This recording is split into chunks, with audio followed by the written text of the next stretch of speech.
या आईने मूवी दाखवण्यासाठी तिच्या 6 महिन्याच्या बाळाला थिएटरमध्ये नेलं. पण 1 वर्षाखालील बाळांना थिएटरमध्ये घेऊन जाणं हे सुरक्षित आहे का?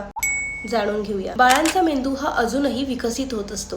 अशामध्येच मोठी स्क्रीन, सतत बदलणारी दृश्य, मोठमोठे आवाज which lead to excessive sensory stimulation, ज्यामुळेच बाळं अस्वस्थ, चिडचिडी आणि सतत रडत राहू शकतात.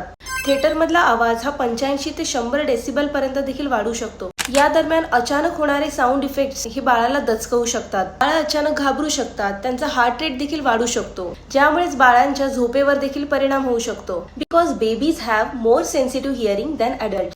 काही पॅरेंट्सला वाटतं की बाळ मूवी बघताना संपूर्ण वेळ झोपूनच होतं, पण बाळ जरी झोपेत असलं तरीही त्यांच्या हिअरिंग वरती त्याचा परिणाम होऊ शकतो. थिएटर्स मधले मोठे सतत बदलणारे दृश्य, फ्लॅशी स्क्रीन हे लहान मुलांच्या डेव्हलपिंग ब्रेनला प्रोसेस करण्यासाठी देखील डिफिकल्ट आहे, ज्यामुळे त्यांच्यामध्ये डिस्कम्फर्ट, इरिटॅबिलिटी बघायला मिळते. यासोबतच पॉइंट 3 म्हणजेच गर्दीच्या ठिकाणी आणि बंद जागेमध्ये लहान बाळांना व्हायरल इन्फेक्शन्स होण्याचे चान्सेस देखील जास्त असतात.